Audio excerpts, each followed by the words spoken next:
কোরআন কি বলে আর আমার হুজুর কি বলে এটা আপনারা কম্পেয়ার করবেন, তুলনা করে দেখবেন যে কোথায় সমস্যা। আমি বলে যাই, আপনারা শুনেন। সূরা আল বাকারা আয়াত নম্বর 213, এখানে বলা হয়েছে যে মানুষগণ, অর্থাৎ মানুষগণ মানে কি, মানুষেরা আদিতে ছিল একই উম্মতভুক্ত। কত সুন্দর কথা, তাই না? প্রথমে ছিল কজন? দুইজন থেকে তারপরে তারা একটা মানে একটা দল, একটা গোত্র, একটা উম্মত তৈরি হয়। পরবর্তীতে আবার মানুষ যখন বেড়ে যায় তারা পৃথিবীর বিভিন্ন প্রান্তে ছড়িয়ে পড়ে। এরমই তো বিষয়টা, তাই না? এটা আছে সূরা আল বাকারার 213 নম্বর আয়াতে, যে মানুষগণ আদিতে ছিল একই উম্মতভুক্ত, পরে তারা যখন সংখ্যায় বেড়ে গেল তখন তাদের মধ্যে মতভেদ সৃষ্টি হলো। মতভেদ সৃষ্টি হওয়ার ফলে তারা বিভিন্ন দলে বিভক্ত হয়ে বিভিন্ন জায়গায় ছড়িয়ে গেল। আমি আল্লাহ আমার পূর্ব ঘোষণা না থাকলে এটা হতে পারতো না। কে বলতেছে? স্বয়ং আল্লাহ বলতেছে। তাহলে তা আমরা তো সবাই একই জাতি, তাই না? আমরা হেদায়েত প্রাপ্ত হয়েছি আর তারা হেদায়েত প্রাপ্ত হয় না। এখন তারা যেহেতু হিদায়ত প্রাপ্ত হয় নাই, তাদের জন্য দোয়া করা দরকার, তাই না? হে আল্লাহ, তুমি সবাইকে হিদায়ত দিয়ে দাও যাতে পৃথিবীতে শান্তি প্রতিষ্ঠা হয়, তাই? কিন্তু না, তাদেরকে জন্য আমরা এই করতে পারবো না, দোয়া করতে পারবো না। এটা একটা হিংসা, এটা একটা বিদ্বেষ, এটা ঘৃণা। আচ্ছা, এবার আসেন আরেকটা আয়াতে। পূর্বে তিনি মানব জাতির হেদায়েতের জন্য তাওরাত, ইনজিল নাজিল করেছেন। কে? আল্লাহ। এটা আছে সূরা আল ইমরানের 4 নম্বর আয়াতে। এগুলো তারই নাজিলকৃত। দেখেন কি বলা হয়েছে। আল্লাহ বলে, তিনি তোমার প্রতি এই কিতাব অবতীর্ণ করেছেন। তিনি তোমার প্রতি এই কিতাব অবতীর্ণ করেছেন যার কিছু আয়াত সুস্পষ্ট, অর্থাৎ কোরআনের কিছু আয়াত আছে সুস্পষ্ট, ধার্তহীন, এগুলো কিতাবের মূল অংশ, আর অন্যগুলো রূপক।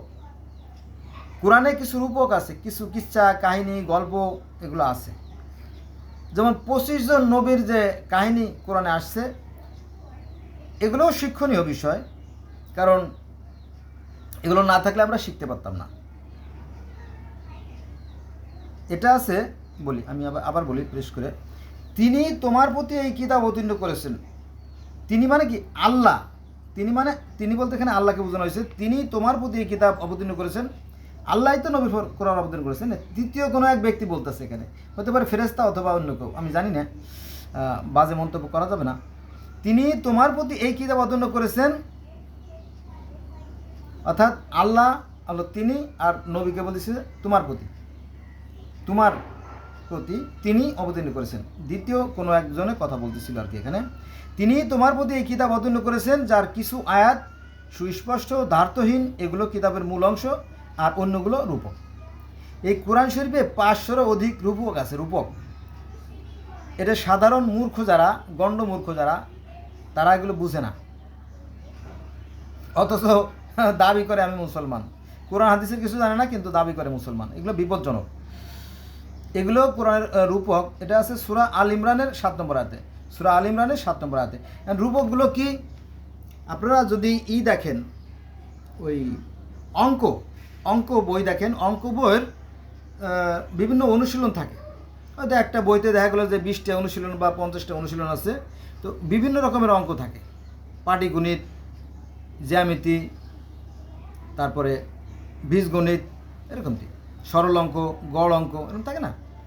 তো তা কিভাবে করতে হবে তার 2-1টা উদাহরণ দেওয়া থাকে প্রত্যেকটা অনুশীলনের নিচে, 1টা বা 2টা বা 3টে দেওয়া থাকে যে এই পদ্ধতিতে এই অঙ্কটা করতে হবে, ঠিক আছে? তো ওরকমটি এই যে গল্পগুলো, যেমন ইউনুস নবীর যে গল্প, ইউসুফ নবীর যে গল্প, দেখো মানুষেরা ইউসুফ নবীকে তার ভাইরা শত্রুতা করে হত্যা করার জন্য কুয়ায় ফেলে দিছিল, কিন্তু আল্লাহর কি অশেষ রহমত, সে সেই কুয়া থেকে উদ্ভূত হয়ে গেল। তাতে কি হয়েছে? সবচেয়ে বড় শিক্ষণীয় বিষয় আছে যে সে ছিল সৎ। সূরা ইউসুফ কথা বলতেছি আমি। ইউসুফের ভাইয়েরা দেখেন, ওরা সংখ্যায় ছিল কিন্তু অনেক। কয় ভাই? 11 ভাই, আর ও ছিল একা, মোট 12 ভাই।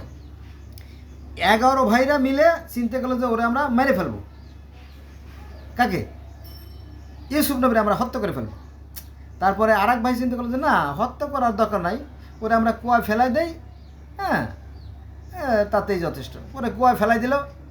কিন্তু আল্লাহর কি কুদরত যে সেই কুয়া থেকে সে পরিত্রাণ পাইল, মুক্ত পাইল। একদল বণিকরা তাকে নিয়ে গেল। গল্প শেষ না। সবচেয়ে গুরুত্বপূর্ণ যে শিক্ষণীয় বিষয় এখানে সেটা হচ্ছে যে সে ছিল সৎ। এই সততার কারণে সৃষ্টিকর্তা তার প্রতি রহম হন, তাকে সম্মানের এক উচ্চ চূড়ায় আরোহণ করেন। এটাই তো ঘটনা। হ্যাঁ, ইউসুফ নবীকে যখন ধরে নিয়ে যাওয়া হলো, নিয়ে যাওয়ার পরে এক বাচ্চার কাছে বিক্রি করা হলো। উনি তাকে লালন পালন করা শুরু করলেন এবং তিনি বয়সপ্রাপ্ত হলেন। একটা ঘটনা ঘটছিল জানেন তো, তাই না? যে বাদশার স্ত্রী তাকে নিবেদন করছিল যে আসো আমরা মিলিত হই। তো ইউসুফ নবী বলো না, আমি সৎ, আমি পবিত্র, তাই না? এটাই তো মূল বিষয়। হ্যাঁ, তো এই সত্যের মাপকাঠিতে যখন সে জয়লাভ করলো, তখন কি সব কিছু সে পাইল। রাজরানীও পাইল, রাজপাটও পাইল, রাজ সিংহাসন পাইল, সব পাইল, সম্মান পাইল, এই আর কি। তারপরে সেই যে কেনান থেকে তার যে ভাই, বাকি যে 11 ভাই, অর্থাৎ ইয়াকুব নবীর যে ছেলেগুলো আছে, তাদেরকে ডাকলো, তোমরা আসো। এই পরে তাদেরকে কৌশলে ফন্দি করে আটকায় রাখা হলো। তারা বলো তোমাদের পিতাকে ডাকো। পরে পিতাকে ডাকা হলো। এই তারপরে বলো বাবা, এই আমি তোমার সেই হারিয়ে যাওয়া ইউসুফ, তাই না? এই তো ঘটনা। এটা কোরআন শরীফের অনেক জায়গা জুড়ে এটা আছে, বলতে গেলে অনেক সময় দরকার। তো এখানে দেখা গেল যে ইউসুফ নবী ছিল একজন সৎ ন্যায়পরায়ণ ব্যক্তি, তাই সৃষ্টিকর্তা তাকে রক্ষা করছে। এই তো এগুলো আসলে শিক্ষণীয় বিষয়। এটা মূল কথা না। মূল কথা হচ্ছে যে সৎ কাজ করতে হবে। সৃষ্টিকর্তার প্রতি বিশ্বাস রেখে যারা সৎ কাজ করবে তাদের জন্য আছে জান্নাত। এরকমটি ইউসুফ নবীর মতো কয়টা গল্প আছে?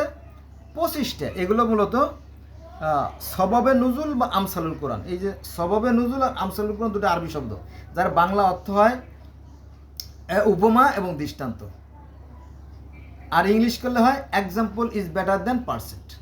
মানে দেখতে পারলে কেউ শুনতে চায় না, উদাহরণ আর কি, উপমা।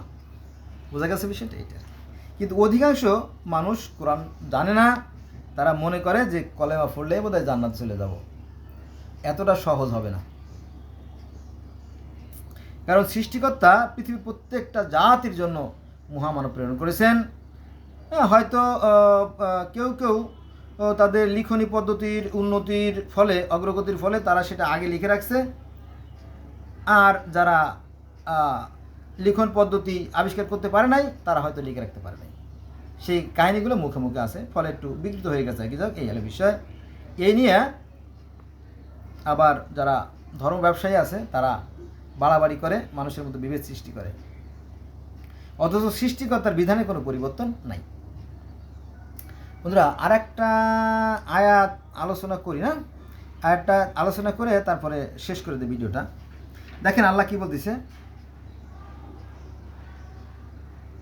এটা হচ্ছে সূরা আল ইমরানের 84 নম্বর আয়াত। এখানে বলা হয়েছে, বলো আমরা আল্লাহ হতে এবং আমাদের প্রতি যা অবতীর্ণ হয়েছে তাতে, অর্থাৎ আল্লাহতে এবং কোরআনে, এবং যা অবতীর্ণ হয়েছিল এবং এর আগে যেগুলো অবতীর্ণ হয়েছিল, কিন্তু এটা সাধারণ ব্যাপার না, হয়েছিল ইব্রাহিম, ইসমাইল, ইসহাক, ইয়াকুব ও তার বংশগণের প্রতি, এবং যা মূসা, ঈসা ও অন্যান্য নবীগণকে রবের নিকট থেকে দেওয়া হয়েছে তাতে বিশ্বাস করি। আমরা তাদের মধ্যে কোনো পার্থক্য করি না, আমরা আল্লাহ হতে অবনত। কোরআন কিন্তু এই যে আপনার তাওরাত, জবুর, ইনজিল, বাইবেল, তারপরে ইব্রাহিমের যে এক ঈশ্বরের যে ধর্ম, অর্থাৎ সনাতন ধর্মে প্রহ্লাদ মহাজনের কথা বলা হয়, তিনি নিরাকার আল্লাহর অনুসরণ করতেন। এই কাহিনী কিন্তু আছে। এই কাহিনীগুলো কিন্তু ভিন্ন ভিন্ন নামে সনাতন ধর্মে আছে, অন্য ধর্মে আছে, সেখানে আমরা যাব না। যদি আপনি দেখতেন। তাহলে দেখবেন কি এই ধর্মের সাথে কোনো ধর্মের মৌলিক কোনো পার্থক্য নাই। আমি এই আয়াতটা একবার বলে যাই। আমরা আল্লাহ হতে এবং আমাদের প্রতি যা অবতীর্ণ হয়েছে তাতে, অর্থাৎ কোরআনে, এবং যা অবতীর্ণ হয়েছিল ইব্রাহিম, ইসমাইল, ঈসা, ইয়াকুব ও তার বংশগণের প্রতি, এবং যা মূসা ও ঈসা ও অন্যান্য নবীগণকে রবের অর্থাৎ আল্লাহর পক্ষ থেকে দেওয়া হয়েছে তাতে বিশ্বাস করি। আমরা তাদের মধ্যে কোনো পার্থক্য করি না, আমরা আল্লাহ হতে অবনত। অর্থাৎ এর আগে যে সমস্ত কিতাব অবতীর্ণ হয়েছে তাতে আমরা পার্থক্য করি না। তাহলে আমরা জানি যে হাদিস থেকে জানি যে আমরা কমপক্ষে 1,24,000 মতান্তরে 2,24,000 নবী রাসূল পৃথিবীতে আসছেন, তাই না? আর তাদেরকে নিশ্চয়ই খালি হাতে দেন নাই, তাই না? যুদ্ধে কেউ খালি হাতে যায় না। অতএব ওই সমস্ত নবী 1,24,000 নবী, মতান্তরে 2,24,000 নবী, তাদের উম্মতের জন্য নিশ্চয়ই কিছু না কিছু নিয়ে আসছেন, তাই না? এবং তারা প্রচার করছেন, আর সেগুলো লোক মুখে এখন টিকে আছে। এখন আপনি তো আমরা মানি না, তবে একটা কাজ করা যেতে পারে, আপনি করতে পারেন, মিলাইতে পারেন কোরআনের সাথে অন্যান্য যে গ্রন্থগুলো আছে মিলাইতে পারো। এবং কোরআনও তাই বলে যে আসো সেই কথায় যা তোমাদের মধ্যে আমাদের মধ্যে এক। যদি মিলে যায় তাহলে সমস্যা কোথায়? আমি একটু বলি, আমি বললে তো আবার অনেকে মাইন্ড করে। ইসলাম মানে কি? শান্তি। সনাতন ধর্ম বলা কি? ওম শান্তি, শান্তি। এবং বৌদ্ধ ধর্মেও একই কথা বলে, শান্তি। জগতের সকল প্রাণী সুখী হোক, জগৎময় শান্তি বিরাজ করুক। তার মানে জগৎময় শান্তি বিরাজ করুক এ কথা বৌদ্ধ ধর্মে আছে। তারপরে ওম শান্তি, এই শান্তি কথাটা সনাতন ধর্মে আছে। আর শান্তি মানে শান্তি যা ইসলাম ধর্মে আছে। তো শান্তির কথা তো তারা বলে, কিন্তু এই কথাটা আমাদের ধর্মগুরু যারা তারা বলে না, কারণ বললে পারে লস, ব্যবসায়। এগুলো করা যাবে না, এগুলো করা যাবে না। প্রকৃত সত্য খুঁজতে হবে, আর প্রকৃত সত্য বের করাটা বেশ কষ্টসাধ্য ব্যাপার, সবাই সেটা পারে না। তো বন্ধুরা, আজকে এই পর্যন্ত রইল। সবাই ভালো থাকবেন, আমার সাথে থাকবেন। আর কোরআনটা বাংলা পড়ার চেষ্টা করেন। কোরআনটা বাংলা না পড়ে নিজেকে মুসলমান দাবি করাটা খুব একটা ভালো কাজ বলে আমি মনে করি। কারণ কোরআন শরীফ বিশাল কোনো গ্রন্থ না, একটা কিতাব। তো একটা কিতাব মনে করেন যে এই যে আমার হাতের মধ্যে যে কিতাবটা আছে, এই যে এতটুকু একটা কিতাব। তো এর অর্ধেকটা আরবি, অর্ধেক আরবি বাদ দেন, আর থাকলো বাংলা সামান্য। এই বাংলাটুকু আমার মনে পড়তে বেশি না, 1-2 দিনের মধ্যে পড়ে ফেলানো যায়। 1 দিনের মধ্যে পড়ে ফেলানো যায়, অথবা 2 দিনের মধ্যে পড়ে ফেলানো সম্ভব যদি কেউ ইচ্ছে করে। কিন্তু দেখবেন যে সারা জীবনও পড়া হয়ে ওঠে না, তার 14 গোষ্ঠীর কেউ কোরআন শরীফ জানে না, খালি শুনে আসছে। এরকমটি মুসলমানের সংখ্যা সবচেয়ে বেশি, আর এরা অবশ্যই সমাজের জন্য বিপজ্জনক। ধন্যবাদ সবাইকে।